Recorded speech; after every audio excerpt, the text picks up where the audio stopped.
al documentar detalles sobre la biodiversidad y su evolución.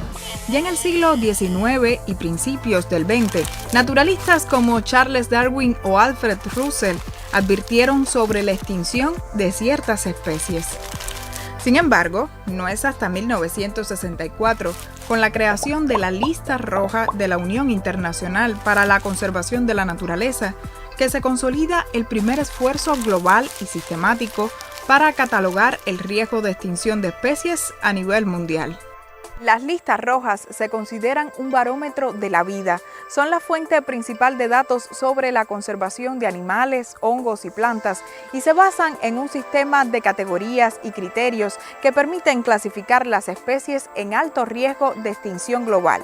Estas categorías son extinto o extinto en estado silvestre, peligro crítico o en peligro y vulnerable para especies amenazadas de extinción a nivel mundial, casi amenazado para especies próximas a los umbrales de amenaza o que se encontrarán amenazadas si cesan las medidas de conservación en vigor que les están específicamente destinadas. Preocupación menor para especies evaluadas con un riesgo de extinción menor y datos insuficientes para, precisamente, especies no evaluadas a causa de la insuficiencia de datos. Hasta la fecha se han examinado más de 163.000. De ellas, el 28% del total están amenazadas. La lista roja proporciona detalles sobre el área de distribución, el tamaño de las poblaciones, el hábitat, el uso, la ecología y las amenazas de las especies. Sobre cómo estos procesos implican a la agricultura, estaremos conversando hoy.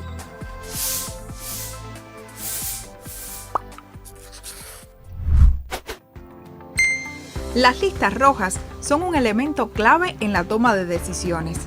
Se emplean, por ejemplo, como guía en acuerdos internacionales, entre ellos la Convención sobre el Comercio Internacional de Especies Amenazadas de Fauna y Flora Silvestres.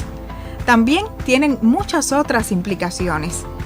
Alejandro Palmarola, presidente de la Asociación Latinoamericana de Botánica y de la Quinta de los Molinos, uno de los escenarios en medio de la urbe habanera con mayor número de especies pertenecientes a la flora y apreciables por el público, hoy nos explica varios detalles sobre el tema. Evidentemente no tenemos fondos, no hay dinero en el mundo para conservar cada una de las especies que están en riesgo de extinción.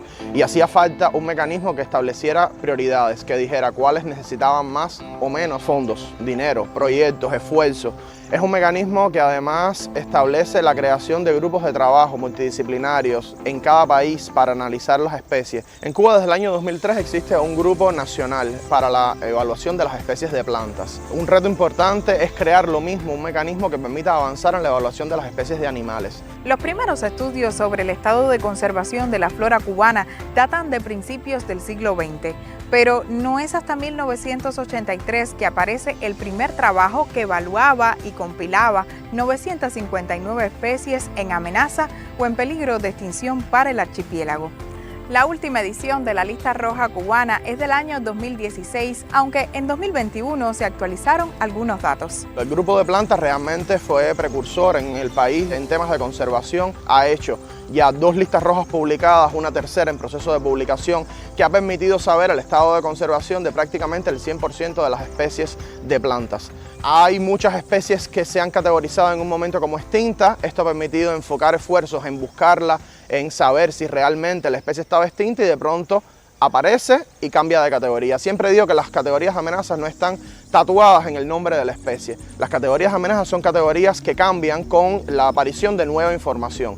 Al tener nueva información disponible, los expertos conocen nuevas localidades, exploran nuevos lugares del país, que todavía tenemos muchos lugares inexplorados, encuentran poblaciones pequeñas remanentes dentro de las áreas protegidas y eso cambia completamente el estado de conservación de la especie y se vuelve a hacer la evaluación, se somete a la evaluación de la Comisión para la Supervivencia de las Especies y queda aprobada. En este proceso dinámico para la evaluación de las especies de la flora, donde además se capacitan nuevos expertos que promueven iniciativas a favor de la conservación, han jugado un papel fundamental en Cuba varios investigadores del Jardín Botánico Nacional, como por ejemplo el Dis Rafael Becker, quien es curador principal del herbario ubicado en este lugar, una colección científica de plantas con sus diferentes partes secas como registro para los posibles estudios. Los herbarios tienen una historia muy antigua porque fueron y han sido la base de los estudios sobre la flora de los diferentes lugares del mundo, pero también sirven como los datos para elaborar listas florísticas, para saber cuáles son las especies que viven en determinado lugar, qué especies estuvieron en un lugar que ya en ese lugar no existen, dónde buscar las especies en determinados lugares. Y entonces los herbarios se especializan en determinadas regiones. Nosotros estamos ubicados en la zona del trópico, la zona más biodiversa del planeta, y en particular Cuba es una de las islas con mayor riqueza florística del mundo. Por tanto, es lógico de que tenga herbarios que permitan estudiar esa riqueza de su flora. Por ejemplo, en el herbario de nosotros existen plantas que antes estaban en el Vedado, en La Habana o en La Habana Vieja. La ciudad ocupó todos esos lugares, pero gracias a esos registros que todavía se encuentran en nuestro herbario, se sabe cuál es la flora de esos lugares. La flora del archipiélago cubano tiene un estimado entre 7.000 y 7.500 especies. El territorio insular más rico en plantas, según la lista roja del 2016. Sin embargo, es también la segunda isla con más especies de plantas extintas en el mundo. En el año 2021 se reportaban 22, 4 desaparecidas de forma definitiva regionalmente, 772 en peligro crítico de extinción, 512 en peligro, 396 vulnerables y 518 amenazadas. Entre las especies en peligro crítico están el roble real, la palma azul, la palma corcho y la magnolia cubensis. La lista roja cubana realmente es de muchos años, de mucha perseverancia en la investigación sobre las especies que son evaluadas bajo determinados requisitos, o sea, distribución geográfica, cuál es el rango de distribución de las especies, las amenazas a las cuales ellas están sometidas, cuál es la dinámica de la población, cuál es la estructura de esa población y esencialmente lo que se da es el estado de conservación a nivel nacional de esas especies que son evaluadas. Idealmente debería realizarse cada 5, cada 10 años. Eso está en dependencia, por supuesto, de que se pueda compilar toda la información. Eso requiere de mucha investigación, requiere también de expediciones en el campo, in situ, estar verificando los datos.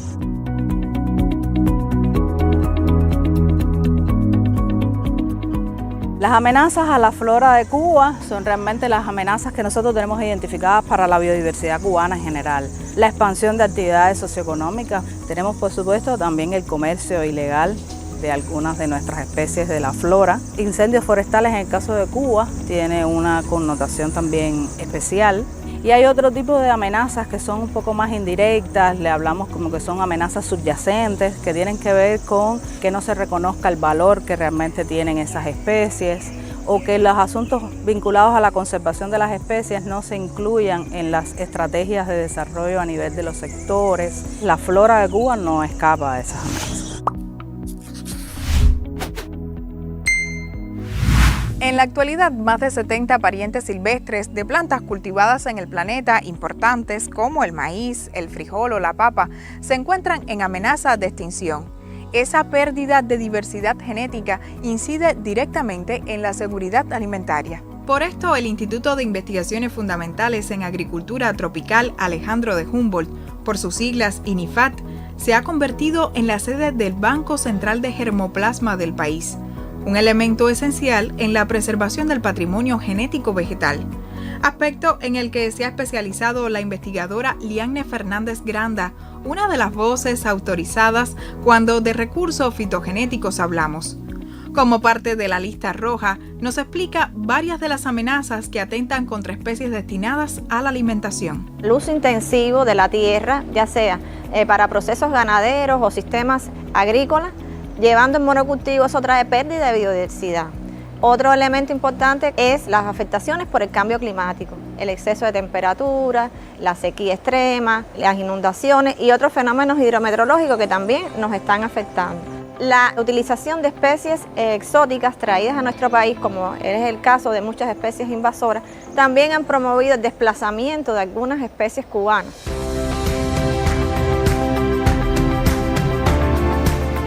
Consideramos desde el punto de vista agrícola que hay especies de alto interés, como algunas especies silvestres afines a las cultivadas, a donde podemos encontrar de género Anonaceae, donde está la chirimoya, el anón, los mameyes, que están restringidas a determinados sitios, y para eso Cuba ha promovido un quehacer de financiamiento a partir de proyectos internacionales donde vincula la conservación in situ con la conservación ex situ, porque muchas de estas especies no se adaptan a las condiciones ex situ, o también el financiamiento no es asequible para todas esas especies poderlas llevar a condiciones ex situ. En el orden de incorporar otras especies de importancia para la alimentación y la agricultura, sería honorable valorar la posible inclusión de especies como el Phaseolus lunatus, que es una especie subutilizada, que es el frijol caballero, que hay una gama de colores y que se utiliza en todas las regiones de Cuba, fundamentalmente en la región oriental. Esa se siembra generalmente en las cercas perimetrales de las casas. Otro elemento importante sería, en el caso del maíz, variedades muy reconocidas internacionalmente, como es el cubano amarillo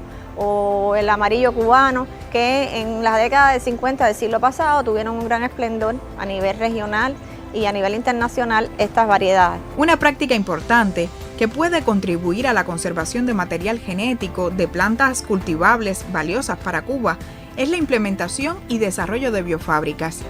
Hoy el INIFAD cuenta con una de ellas gracias al apoyo del proyecto Abama para el autoabastecimiento con enfoque territorial. Podríamos multiplicar, regenerar y conservar material libre de plagas y enfermedades, material endémico de Cuba que esté con posibilidades de peligro de extinción o que tenga también alguna amenaza por alguna plaga o enfermedad.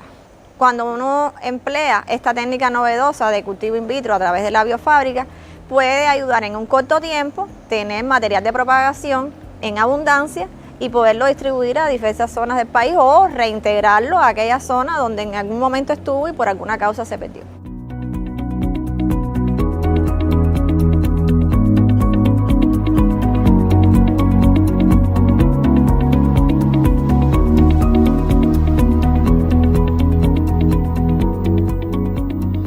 La dimensión real del impacto que causa la pérdida de la diversidad vegetal aún no es comprendida del todo, aunque muchos sí le ofrecen la atención que merece por su significado.